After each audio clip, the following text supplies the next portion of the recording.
talk about the psychology behind why are we doing all these? What is the purpose for you and I to come into a meeting like this every single week? So one thing that I do is that from time to time, I like to review a lot of the notes that I took before. I've been to a lot of seminars in my life. I'm sure that a lot of you do. One thing is that when I've been to all these seminars, I like to take notes, and you never know what you can remember or what you don't remember, and what you can use it at that moment and what you can use in the future. So one thing that I do is that I like to take notes, and once a while, I would like to go back to all those notes and kind of review what I have wrote down. So what I'm about to present it to you tonight, it's a combination of many different seminars that I've been to. I picked up things here and there, and all this time I have been running my business based on all these things that I learned. At that time when I attended the seminar, perhaps it didn't make any sense to me. I didn't understand why they say something like this. I didn't understand what the concept was. But then about 2 years, 3 years later, when I look back and I say, wow, this is actually true. It's actually very, very true. So what I would like to share with you is what I have learned in the past. And hopefully by understanding the concept, then we know where we can go, regardless if you are with Sequoia or not. Okay, so that is what I want to share with everyone tonight. It's about achieving financial independence. So we all want to become financially independent. But what exactly is financially independent? How do we achieve it? Are there any different, what are the different levels? What are the different steps? How many steps are there in order for me to get to where I wanted to go to? So what exactly is financial freedom means to me, to you? So the first thing that I want everybody to get away from this, it's have a very, very clear picture what financial freedom really is. How do we get there? A very, very clear picture. Now, when we see many times people are afraid of to do something, is because they cannot see the next step. They cannot see what the end result would be. So hopefully by giving you what I've learned in the past and some bullet points right here to explain to you what financial independence is, and you have the clear picture. And when you have a clear picture, you have the confidence to go out there, and also with a directions to go out there to know exactly what you needed to do. It's because many of us, I see a lot of people call themselves an entrepreneur, but they're not actually doing what entrepreneurs are supposed to do. I see many of them are running from opportunity to opportunity to opportunity, running all around the place. And one day they come back saying that this is the best opportunity out there. And then 2 or 3 weeks later, they would say, "Oh wow, I find another best thing in the world." And then another 2 or 3 weeks later, they find out, "Wow, man, this is the by far the best thing. This is my last thing I'm going to do." How many of you have run into something like this or run into people like this? Please type in 1 in the chat box for me. Okay. I see a lot of people just keep running from opportunity to opportunity to opportunity to opportunity. But what they are missing is the actual build up of whatever. I believe, personally, I believe every opportunity out there can make somebody become a millionaire. Somebody can become a millionaire from any opportunity out there. But by jumping from one place to the next, to the place to the next, to the next, to the next, you do not have a deep root in that so-called opportunity. You might be there for like 2 or 3 months, and you don't see any money, and now you jump into another one, and you look back about a year later, 2 years later, 3 years later, you are still looking for that opportunity, and the team that you built, the business that you built, is not deep enough, and all of a sudden we just scatter. Okay, so that is what I see out there. So how do you achieve financial independence? I'm going to share with you 6 different stages. Okay, 6 different stages for you to get into financially independent. So the first thing is what we call financial dependency.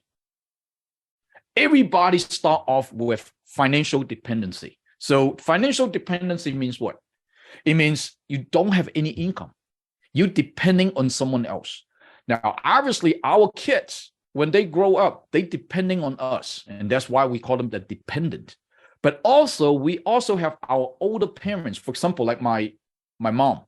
She's almost 80 years old now. So she lives with me. She does not have a job. She doesn't work anymore. So again, at some point, she depends on me also. Okay, of course, she has the retirement and things like this, but she's depending on me. We might be a housewife or a house husband that we're taking care of the kids. We don't have any income. We're depending on another spouse, our spouse for our day-to-day living. So that is what financial dependency is. Now, obviously, as we grow up, we want to get away from this stage as fast as possible.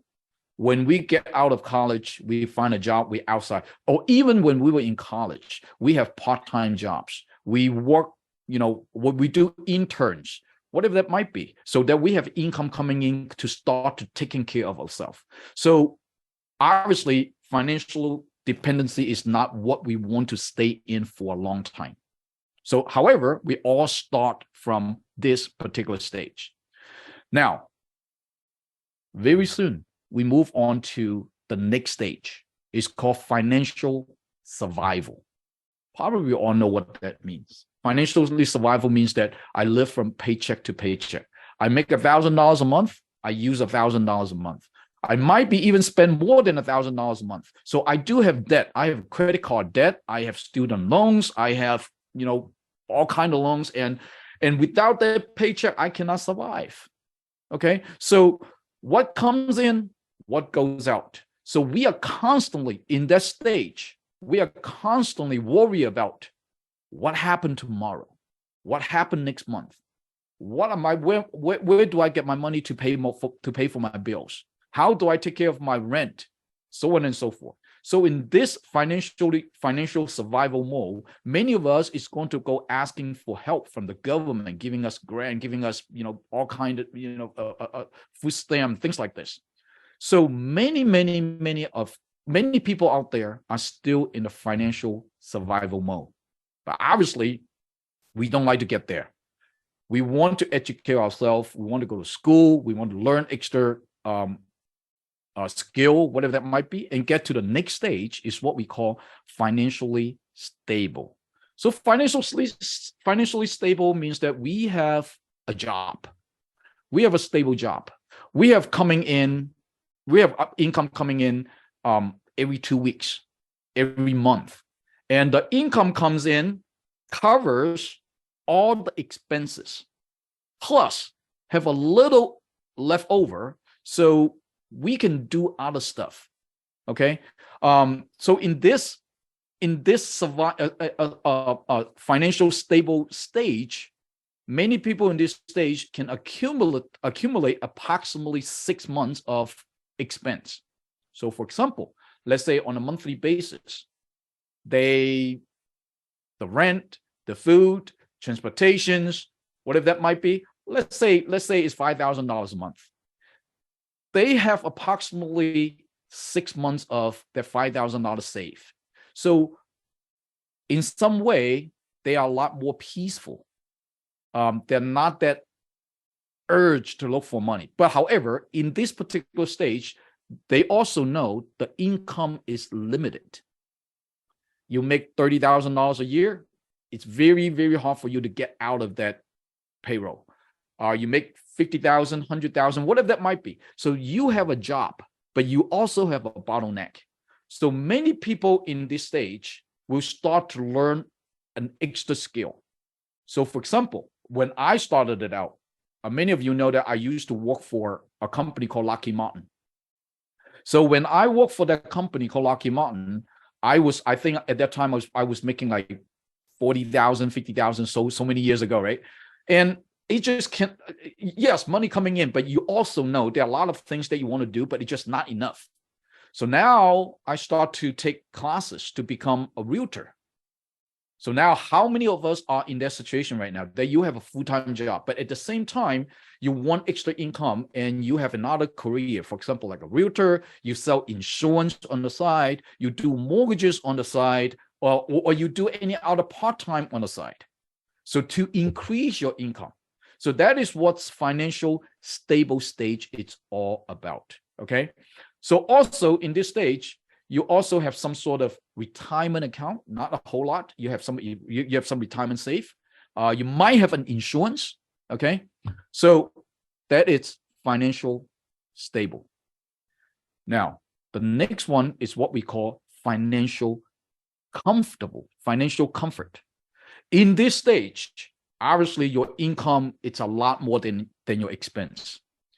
In this stage, you have a stock portfolio, you have 401k, you have IRA, you might have an income producing property, you might have a mutual fund somewhere around that generating what we call passive income for you, or using or you have other revenue to make money for you instead of you making the money. Okay, so that is financial comfort. So that in this stage, you can actually, take the vacation that you want. I'm not talking about luxury vacations yet, but you can take the vacation that you want. You can go from place to place. You can change a car every other 2 or 3 years. You have extra monies to play around with. So this is financial comfortable. And I hope many of us are in this stage right now, at least. Okay, we are already out of the dependence. I bet many of us are already out of that. I hope a lot of us is out of the survival mode. Hopefully you're in the stable mode, but I hope many of you are in the comfort level. Okay, so that is the next stage, is comfortable. All right. Now, the next one is what we really call the financial independent stage. You're not only comfortable, you are independent, meaning that sometimes you don't even need to work. The money that you have, the stock that you have, the dividend that you have, the portfolio that you have, the real estate that you have, already generating you a lot of enough income so that you don't have to work. So financially independent does not mean that you have to make $1 million a year, $10 million a year. It does not. It doesn't mean that way. Financially independent means that whatever portfolios you have, without you working, you have a way to generate income to pay for your living standard. So let's say if your monthly expenses, it's $10,000 a month. Without working, somehow, somewhat, you have $10,000 a month coming in that you don't have to worry about that cash flow, and that cash flow will just keep coming in and getting more and more and more and more, and you don't need to worry about that. That is financial independent. That is where we want to get to. That's all of our dream, to get to financial independence. So financially independent means that take a look at what is your monthly income. Okay, take a look at what is your monthly income, and without working by yourself, do you have a way to generate the income for you? So that is financial independent. But as a matter of fact, that is not the end. When we get to financial independence, the next level that we want to get to is what we call financial abundance. Financial abundance. This is the mega wealth people achieve to this level. The money coming in is much faster than they can spend their money. The money that comes in, it's ridiculous. And now at this stage, they don't need to work. They don't even need to worry about their future. They don't even need to worry about the rest of their life. And what they are doing at this stage is how can I distribute my wealth? How can I help others? How can I use what I learned to benefit the human society? So that is what financial abundant is. Look at all these mega wealthy people, right? Elon Musk, Steve Jobs, Bill Gates. When they get to that level, they don't walk on their field where originally they came from anymore. They want to do other things that can benefit other human beings. So those are the 6 different financial stage that we can achieve in our lifetime. So ask yourself right now, where are you at this sixth stage? Are you still dependent on someone? Are you in a survival mode or a comfort mode or a stable mode? Or you are truly already independent and you want to get into the abundance level? So those are the 6 different levels or 6 different stages that anyone can get to. So now this is a very, very clear roadmap for us to get to from stage 1 to stage 6. Those are 6 different stages that we get to. Now, how do we get to that? Okay. How do we get to this 6 different stage? Now, this particular slide right here was taught to me by my mentor when I just started up my business. I was very lucky to find a mentor such as this person. Very early, she already mentored me. Alan, those are the following ways that you can make money. The first way is what we call physically. You work physically to generate income. I still remember the days that I delivered newspaper, physical.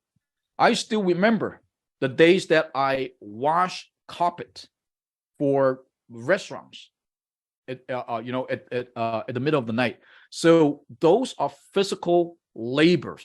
We oftentimes hear physical labor. Now, we can work very, very hard. A lot of people saying that it's hard work. What does hard work mean? A lot of people refer to hard work is that physically they're working very, very hard. And every single day when they get home, they're really tired. And when you're depending on your strength physically to generate income, you only have a certain years. Once you get to 30, 35, you just don't have that strength anymore. You just cannot handle that night shift anymore. Okay. So, but however, somehow, somewhat, many of us start with our physical strength, and that is how we generate income. And the second level that we get to is what we call using our skill to make money. And that is why we realize that, hey, just by, carrying stuff, it's not going to cut it. I need to go to school. I need to get a technical degrees. I need to get college degree. I need to get a master's degree. I need to get a doctor's degree. I need to keep constantly increase my skill in order for me to generate income. And that is why you see a lot of people, they are doctors, they are lawyers, but it's not enough. They need to continue to educate themselves. It's because they stuck themselves in the skill mode. And as a matter of fact, the way that I see it is that the world, there's 80% of the people, regardless how much money they make, they stuck at the skill level, meaning that if you're a lawyer, guess what? A lawyer is using his skill to make money. Am I right? And again, regardless how hard you work, you're only 40 hours. You're only 24 hours a day. Okay. So in this particular level, a lot of the people cannot get to mega wealth or cannot get into financially independent is because they stuck at the skill level. You depending on your own still physical strength and your mind and your skill to generate that income. Now, absolutely, you can definitely make a lot of money. But think about this. Once you do not work, once you lose that skill, what would happen? We all know that we are living in a very, very fast-paced world, okay? And I bet that a lot of you already hear something called ChatGPT. Now we know that when that thing really, really mature, a lot of people is going to lose their job. I don't care if you're lawyers or doctors or whatever. When you go to ChatGPT, they can do a lot of things that the doctor can do. They can do a lot of things that the lawyer can do. You ask them to write an operating agreement. Used to be that we go to a lawyer to do that, and nowadays I don't need to do that anymore. So technology is going to replace a lot of this skill, but yet many of us are stuck in the skill mode. So however, that is the second way. Unfortunately, many people only knows that, hey, I need to work hard, and they don't know anything else. So that drives me to the next one. It's called money. You use your money to what? To make money. And that is called investment. Again, 401k, IRA, stocks, cryptos, investing in real estate, investing in gold, commodities, all those are investments. So it would be much easier for you to use your money or use someone else's money to make money for yourself. That is what we call the OPM. Okay. You look at a lot of those big wealthy people out there. How can they do that? When I started my career, the first business book that I ever read is called Rich Dad and Poor Dad by Robert Kiyosaki. Okay. And in that book, it talked about good debt and bad debt. I had no idea what he was talking about. What is good debt? What is bad debt? I had no idea, but now I do. Now I really, really do understand that, wow, this is powerful. But luckily, at that time, I read that book. And one thing about me is that, hey, if somebody can say something like this, that there's so many people following him and doing what he told people to do, there got to be a reason behind it. So instead of questioning about his philosophy, might as well just try it out and do it. And guess what? Once you that's another saying. And again, in another saying, in my early days, one of my mentors told me that, hey, in order for you to become a millionaire, just follow another millionaire and do exactly what he or she does. How many people heard something like this? If you hear something like this, put a two in the checkbox. Okay. So one thing about me being many of you know that I'm in the military. Okay. So one thing that I learned to do is to follow instructions, follow orders. And if a millionaire tells me that, right, a millionaire wrote a book, tell me that, hey, get into good debt, then I get myself into good debt. So all of a sudden I realized that, wow, this is crazy. I start out with purchasing one house. And when I purchased that house, I used something called a VA loan. Okay. This is called a VA loan. A VA loan, you don't put down anything. As a military guy at that time, I purchased my first house, cost about $220,000 a townhouse. That is in the year 2022. 2004. Sorry, 2004. That was my first house. At that time, it's $220,000. A lot of money. Okay, but I did not put down anything. But if we remember the good old days, what happened? That is the market just keep going up like crazy. Am I correct saying that? Everybody still remember those good old days? The market keep going crazy. So when I purchased the house in 2004, and all of a sudden, a few months later, that property worth about $250,000. And a few months later, that property worth about $300,000. So now the good dad told me that, hey, you have money in the house, take money out from the house and buy another asset. So that's exactly what I did. I went to a loan officer and do a cash out from my property and take out, at that time, the property worth about $300,000. I took out $250,000, pay off the $220,000 debt. I still have about $30,000 left. And I used the $30,000 to purchase another property that worth about $150,000 as a down payment. And I borrowed the rest. Now, all of a sudden, I got two houses. And I said, wow, man, this is cool, man. I mean, I could never imagine myself got two houses like this. Using my own money, I cannot do it. Now at that time, somebody told me that, Alan, this is the power of OPM. This is the power of other people's money. When you use other people's money, let me ask you this. When you make money, when you make $1 million, do you need to pay tax on that $1 million? Absolutely. That is your income. You make $1 million, that's your income tax. But when you borrow $1 million, do you need to pay tax on that $1 million? No, you don't. That is a loan. And that loan can actually help you to get to the next level. So that is what I did, purchasing property to property to property. And that is all of a sudden, I realized that, wow, I got 6, 7 houses already at my age.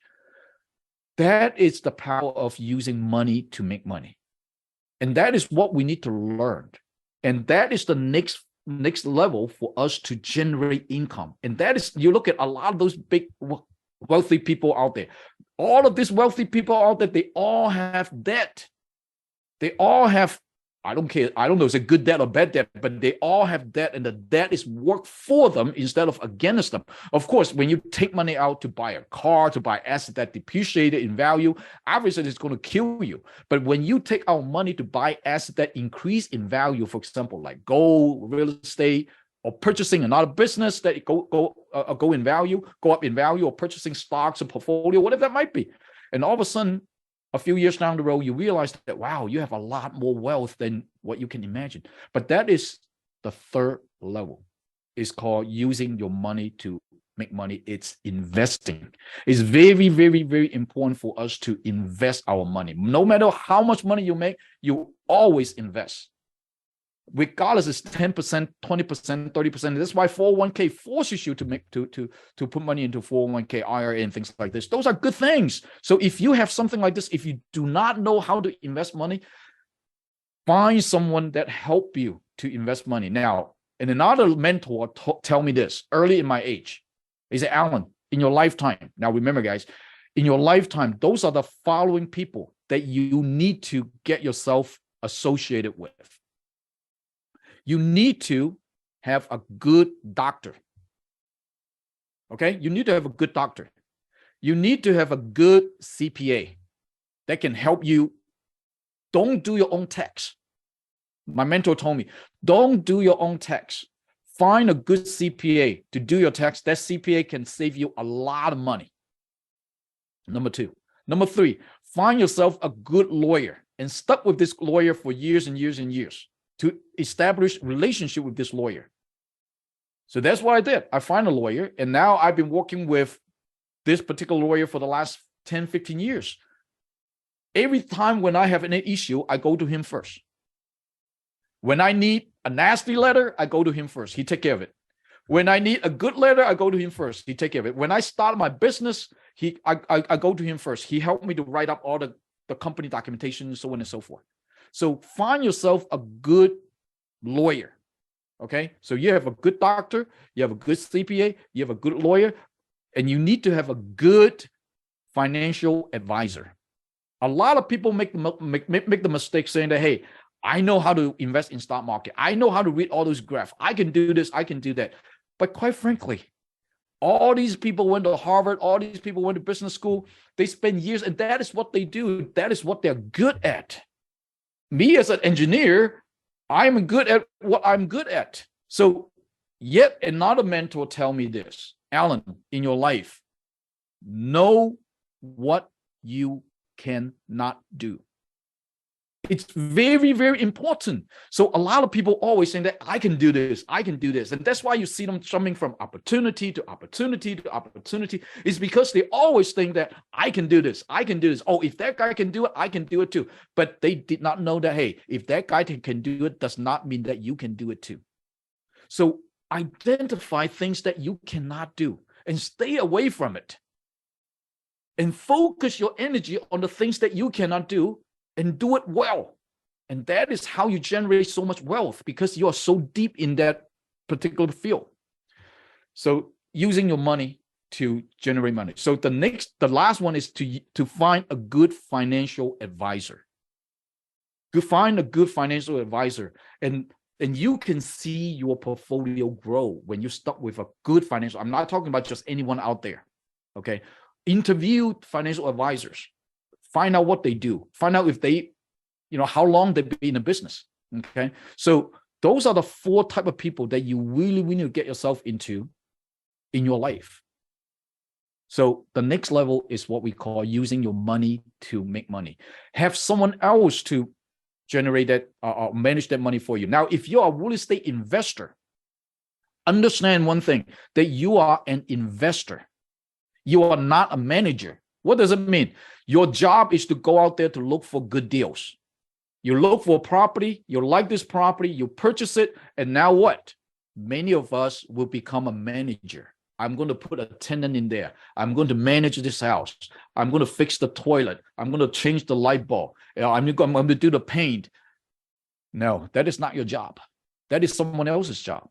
Your job is to find somebody that can manage your portfolio for you, to manage the money for you, to manage all these assets for you. So once you invest, once you look for your good deal, find a good property manager to deal with all these headache. Put a tenant in, whatever that might be. Your job is to continue to look for the next deal. Look for the next deal. Once you have a deal in, send it to the manager. You got a deal in, send it to the manager. Unless you yourself is a professional property manager, that's a totally different story. But I bet many of us are not. So focus on what you are good at. Do what you are good at and leave the other to other professionals. Pay them a fee. Okay, when you pay them, a lot of people say, "Oh man, that cost me so much money." Well, there got to be a reason for them to cost that much money, because they are good, and use them. When you pay them $200-300 an hour, they can save you a lot more money than $200-300 an hour. Okay, so utilize the professionals. Don't do anything yourself. So again, that's the next thing. Is called using your money to make money. We all understand that. Now, the next level, my mentor told me is that, Alan, use your credit to make money. Use your credit to make money.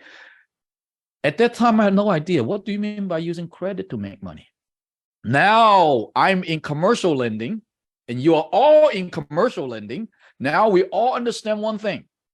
Anytime when you go out there to look for a loan, what is the first thing they ask you? What is your credit score? Am I correct saying that? What is your credit score? Your credit score is 500. Don't even think about this. They're not going to give you a loan. If your credit score is 800, everybody is going to love to give you a loan. And the interest rate is a lot more beneficial than somebody that is a 600 credit score. Am I correct saying that? So take care of your credit. Now, how do you take care of your credit?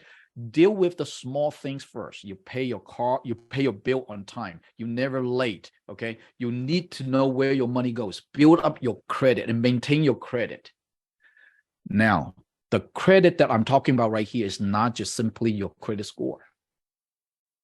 It's about your personality. It's your credibility. It's your character as a person. When we start out in our career, we don't know anybody out there. We use our physical strength to make money. We use our skill to make money. We build up our network, and we start dealing with people. We start to have business partners, so on and so forth. But guess what? At the end of the day, when people do business with you, it's all about your character. Are you trustworthy? Are you the person that can deliver what you say? Can they trust you? And after all these years in business, I still have people that I know 20, 30 years ago and come to me saying, "Hey, Alan, let's do business." And sometimes when you think about a lot of these, let's say, imagine today, Elon Musk come out here saying, "Hey, I'm going to start up another business, John."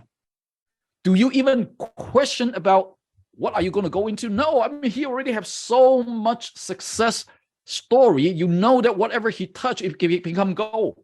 And I would go into business with him anytime. Have you ever heard somebody saying that, "Oh man, if this guy go to war, I will follow him"? Have you ever heard something like this? Why would you say that? It's because you know that person is trustworthy. You know that person has a track record. You know that person can get things done. You know that person is a good leader. They have the good leadership.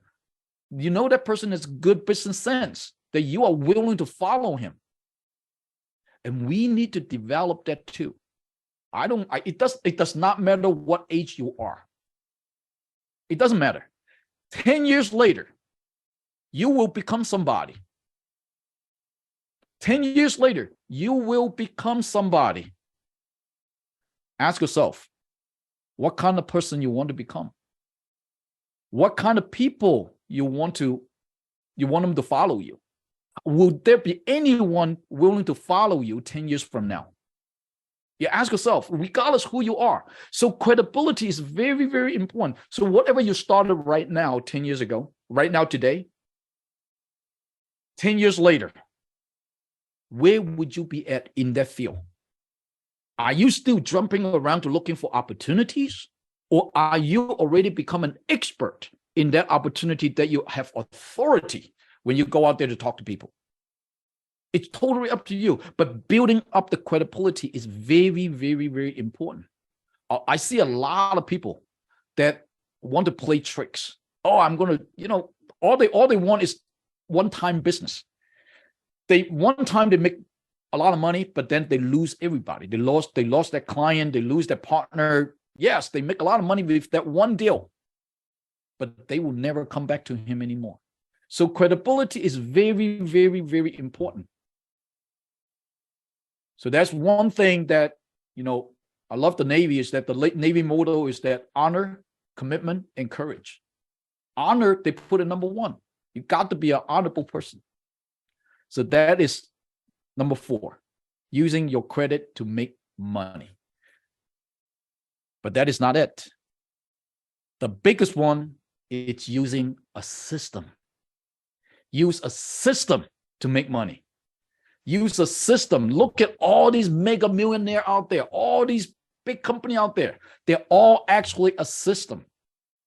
PayPal. We bet everybody use PayPal right here. Well, a lot of people use PayPal. PayPal is a system. Am I right? Uber is a system. Amazon is a platform, is a system. eBay, you name it. We can go on and on and on and on and on. Now, ask yourself,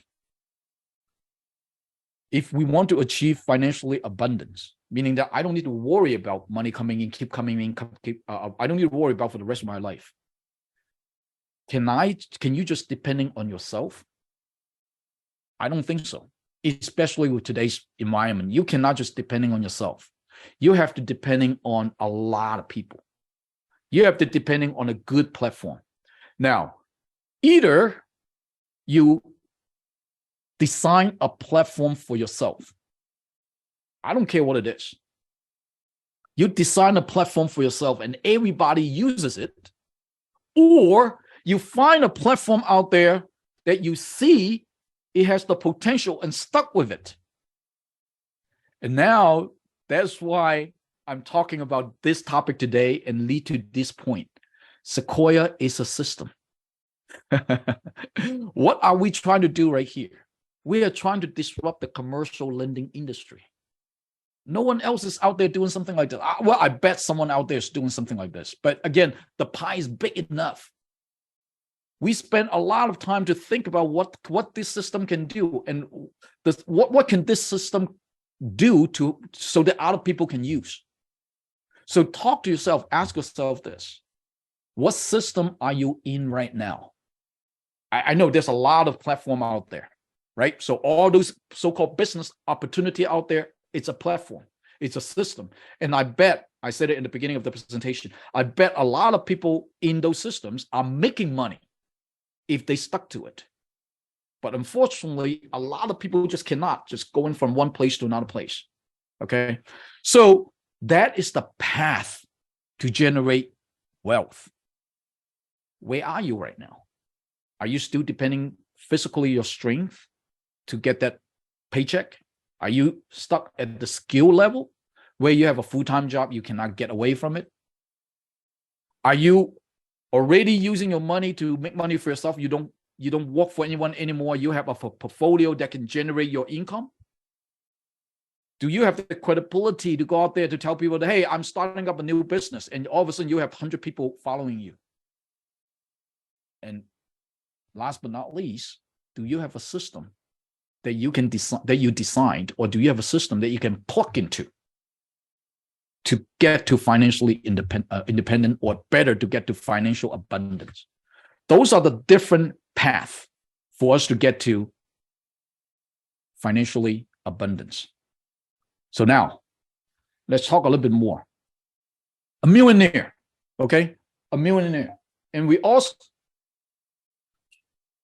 know a lot of people start out with nothing, and they become a millionaire somehow, somewhat.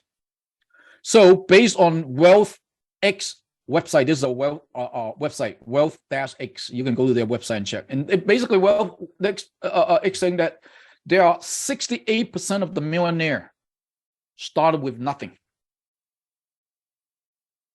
Why? What do they have besides of whatever I show you? What do they have? It's because they understand the wealth formula. And here I'm going to give you the wealth formula. To a lot of people, what their wealth formula is: wealth equals to income, or wealth equals to salary. So in order for me to become wealthy, I need to have more income to come in. I need to have more salary to come in. And that is why I need to continuously to upgrade myself, to get a doctor's, to get a master's degree, to get a doctor's degree, to get another degree, to get a 3 doctor's degree. Continue to upgrade ourselves. But we all know that doesn't work. Whatever the upgrade that you put into yourself, 2 or 3 years later, it's outdated. You have to continue to upgrade yourself. Am I correct saying that? So that is not the right formula. But unfortunately, a lot of people are following that formula. So regardless what you do, okay? Regardless what you do, many of us go out there. Let's say we're in business. We are a real estate agent. We are a loan officer, insurance agent, whatever that might be. What do we look for? We always look for clients, customers. Am I correct saying that? Why? It's because we want to increase our income. But do you know what's wrong with keep going out there to look for a client? It's because that client, most likely you can only do one-time business. Regardless how good you are, most likely that client will just come to you one time. And then after that, he or she will be gone and go to somewhere else. So keep looking for income and salary is not going to get you where you want to go to. But what is the true formula? The true formula is this: increase your value, increase your personal value. What value do you have? What value do you have so that other people will come to you, will attracted by you? Now, I don't know anything else. All I know is commercial lending. Why I keep coming back to commercial lending is that there's a lot of people do not have what we have. We can add a lot of value to other people. Ask yourself today that you are here today, how many of you are real estate agents? How many of you are loan officers? How many of you are insurance agents? How many of you are in service business? I bet a lot of us are already in that business. But guess what? There's a lot of competitions among those industry. Am I correct saying that? A lot of competitions. But now coming into commercial lending, and all of a sudden, why so many people join us? Why you join us? It's because what you realize is that what? This business add value to your clients. So I bet you, if you're a real estate agent, you already have clients that you sold house to. Perhaps that client is already a business owner. He's looking for funding for his business. Now, when you are only able to sell a house to him, or sell an insurance policy to him, or whatever service to him, and that your value is very limited. He only sees you as a real estate agent or loan officer. But now, all of a sudden, if you can provide funding for him, perhaps he's seeing you not just as a real estate agent anymore. Perhaps he sees you as a financial or a business consultant. Does that make sense? A business consultant, hey, you need a house, you need a property for your business, I can help you out. You need funding for your business, I can help you out. You need insurance for your business, I can help you out. Now, all of a sudden, you do what? You add value to that particular person, not just selling that person one product. Now, if that value, it can solve a lot of problems, now everybody would like to join you. So back to what we are talking about here in commercial lending. What kind of problems do we solve? The way that I see is that we solve the following two problems. Problem number one, we solve the funding problem for our business owners. They need funding. They go to the bank shut them down. They have nowhere to go. We come in, we help them to find the funding that they need. Solve that problem and ask yourself, how many business owners out there that needs funding, that they cannot get funding? A lot of them, we already know. The second problem that we solve is we solve the value problem for a lot of professionals. I already mentioned real estate agent. They know a lot of business owners. So does insurance agent. So does loan officers. So does CPAs. So does a lawyer's accountants. But many of these people know their clients need the funding, but they have nowhere, or they don't have a platform that can service their client other than what they're already doing. But if we can provide a solution for them, and guess what? And all of a sudden, you become the spotlight. People would like to talk to you. And if you don't believe me, okay, I challenge you to do this. How many of you have ever attended something called a BNI?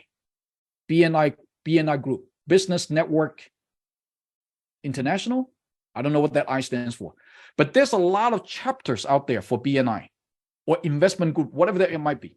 So when you go to a BNI group, there are many groups out there. They're all similar. They all have one real estate agent, one loan officers, one accountants, one contractors, one people that does lawn, one cleaner, pretty much the same. But not many groups out there that has a commercial loan consultant like you.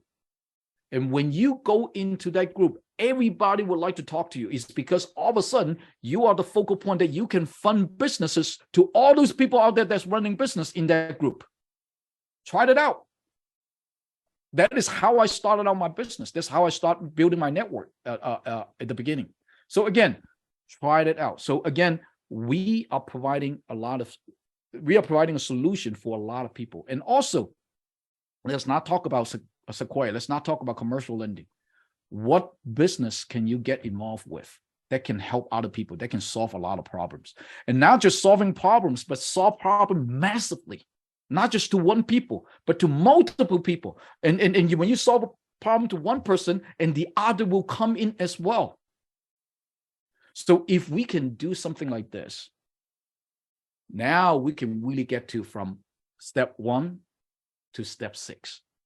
So hopefully I can share with you what the path is. How can we get to from what are the different levels in our financial stage? How do we get there? And why are we get there? What is the philosophy behind it? Hopefully now you have some clear picture. Where would you like to go? But ultimately, why are you doing this? It's because I believe in one thing, that we are out there looking for one thing. It's not because of money. It's because of time. It's because I want to spend my time. When I have a job, there's somebody pay me $100,000 a year. I trade that $100,000 with my time. For that 40 hours a week, I got locked in a shell, in a cell. I got locked in. I have to report to that place every single day for the next 40 years. But I don't like that. So all of us want to become financially independent or financially abundant is because I want to dictate my time. Regardless how much money I make, regardless how much money you make, as long as you can control your time, you can tell yourself to do whatever you wanted to do. Most importantly, you tell yourself what you don't like to do and you don't do it. That is what we call freedom.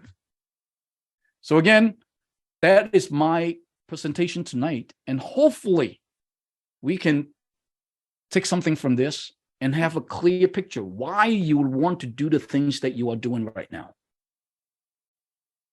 And with Sequoia, we know that we have a platform. Our goal is to get to 5,000 people by the end of this year. And the reason that we can say that is because we know there's a lot of people out there are looking for an opportunity, are looking for a solution to their problems. And we have the solution right here for them. So my encouragement to you is that if you do see something in Sequoia, don't do it by yourself. Go out there to build a commercial lending empire through this platform. I bet you one thing. Today, with the economies like this, many professionals out there are looking for an alternative way to bring in the money that they used to enjoy. Realtors, loan officers, I already mentioned it to you. Go out there and talk to them.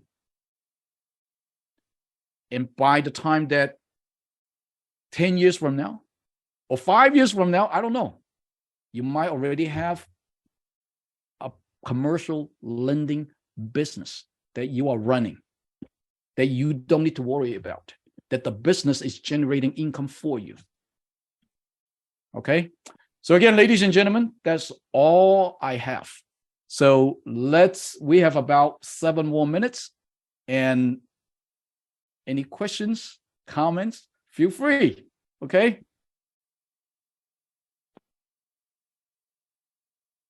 Okay, Great. let's see. Who's this? I'm sorry. This is Patsy Stallings. Great presentation. Hey, Patsy. Okay, great. Great. Thank you so much. Thank you. All right. So let me see. Are there any questions right here? Yes, I want to live a great life. Absolutely. We all want to live a great life. Okay. So yeah, today it's a little bit different than commercial lending. Commercial lending is just a tool. Please understand one thing. Commercial lending is just a tool. Perhaps you have a better tool already, but whatever you believe in yourself. Believe in that tool. Okay. But most importantly, also do some market study also, because and another thing that you don't like to do is to blindly believe in something. That's very dangerous. All right. I do see a hand. Jalen, please. Hello, Alan. Hey, Jalen, how are you? I'm fantastic. Thank you for an amazing presentation. Just want to encourage everybody to keep pushing and keep having those conversations, because you'll be surprised what comes your way with just a simple conversation. You have the solution. Everyone's going to come to you as soon as they find out that you are the key to the source, right? Yep. Speak proudly about having those 500 lenders that you have access to. They have to come to you to access them, so just really speak up on that and let's continue to move forward and keep conversations coming. Thank you. Absolutely. Thank you so much, Jalen. Thank you so much. Well, one thing, remember, the lender, a lot of people saying that, well, can I find this lender online? Yeah, absolutely. You can find a lot of lender online, but the most important thing is that have you vet them? Because a lot of lenders out there cannot deliver what they say they deliver. There's a lot of lenders out there are not in the intention to lend money to our client, which I'm going to talk about in my next session. It's the trap in lending. Okay, there's a lot of traps in lending, especially in commercial lending. So that's another topic. So all these years we have been in this business, we vetted all these lenders. We know that they're legit. We know that they have the good intentions to fund their money. Do you know there's a lot of lenders out there? It's not, the intention is not to fund, but the intention is to fund to hold. They give you the money, but the intention is to take your property away. I'm going to talk about that in the next session. Okay, so there's a lot of them out there like that. Okay, well, thank you so much, guys. Glad that you guys like it. Let me see if I have any other questions. I'm new to the call. How do we receive the information on being a lender? Now, Stephanie, I'm not sure if you really want to become a lender. A lender requires a lot of licensing. You need to have a lot of capital. You need to know what you're trying to do. So honestly, if you really want to become a lender, talk to me off the line. And if you really have the money, we'd love to see what you will try to lend on, and perhaps you can become a Sequoia lender also, if that's what you really want to be. Can I partner with a banker that cannot provide the loans? Yes, absolutely. A lot of bankers out there. I mentioned it to you last time. Wells Fargo, Bank of America, Chase, especially those big banks. I have the presidents of PNC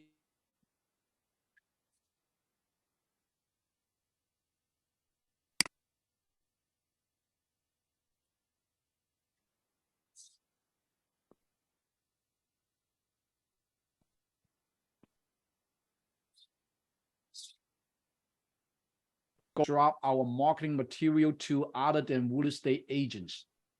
I would like to say this. It's only happening here in the commercial lending world.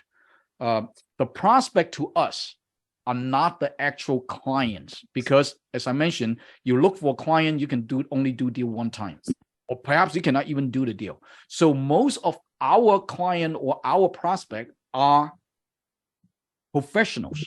So normally I focusing on the following 4 professionals: real estate agent, you already mentioned, mortgage loan officers, insurance agents, and CPAs. And you can do a Google search. Here in the United States, there are 1.3 million real estate agents, 1.2 million insurance agents, 350,000 loan officers, 660,000 CPAs. All these 4 add together is approximately 3.5 million professionals here in the United States. And all Sequoia won is just 1%, 350,000 of them.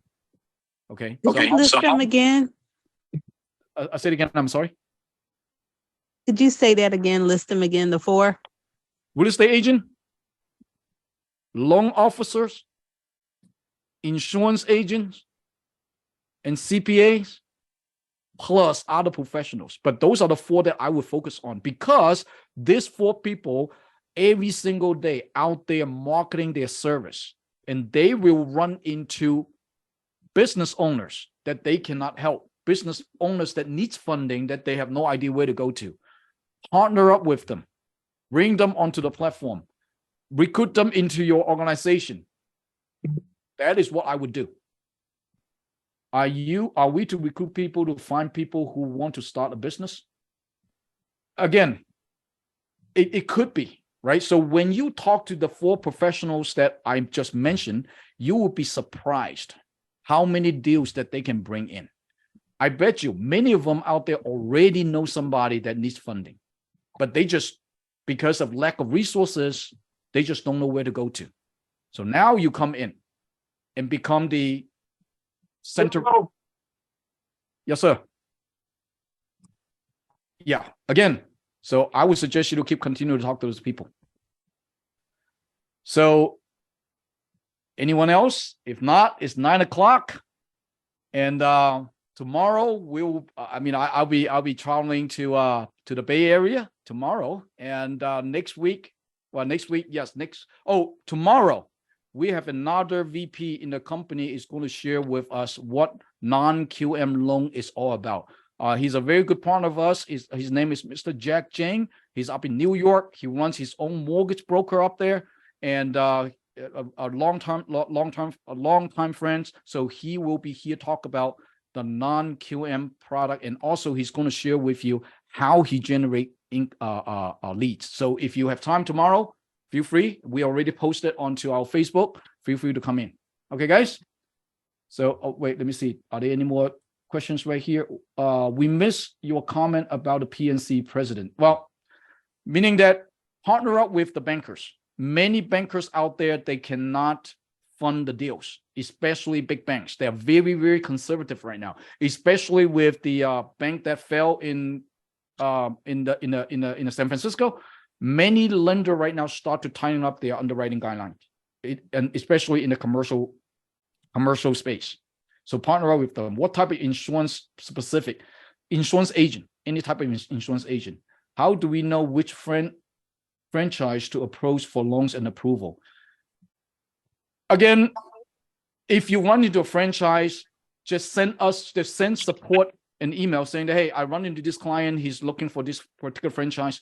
We can tell you very, very quickly if that franchise can qualify for a loan. So we do have a database that we can go in, that we can look into any what franchise is actually approved by the SBA, and then we can tell you immediately.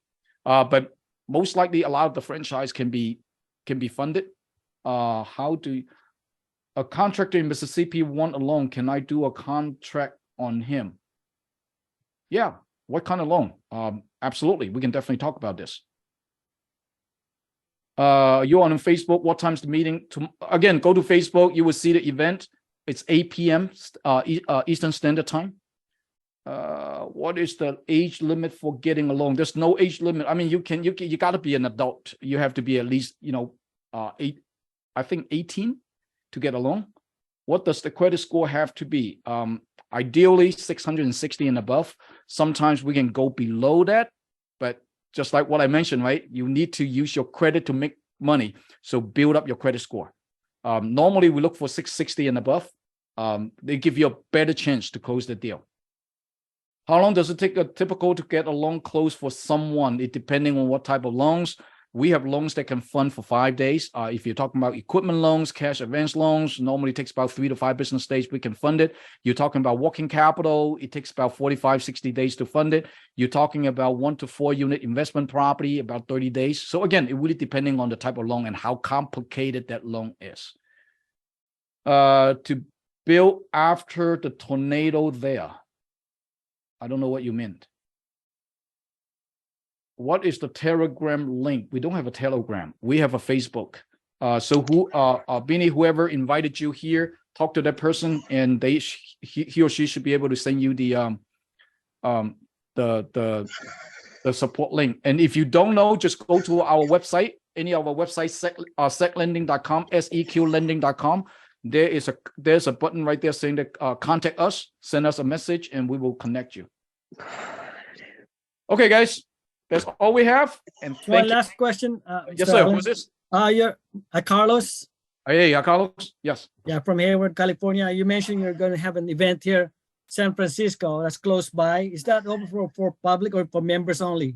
For public. Are you connected to our Facebook? I'm not. I don't think I am connected to your Facebook.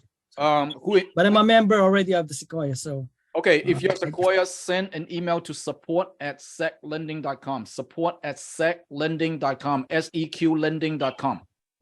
Okay, and ask them for details. They will help you out. Okay, thank you. Yes, sir. Recording stopped. Okay, guys, thank you so much. And the recording will be posted onto our YouTube channel tomorrow. So again, see you next week. Bye bye. Thank you. Good night. Goodbye. Mr. Wu. Bye bye. Thank you.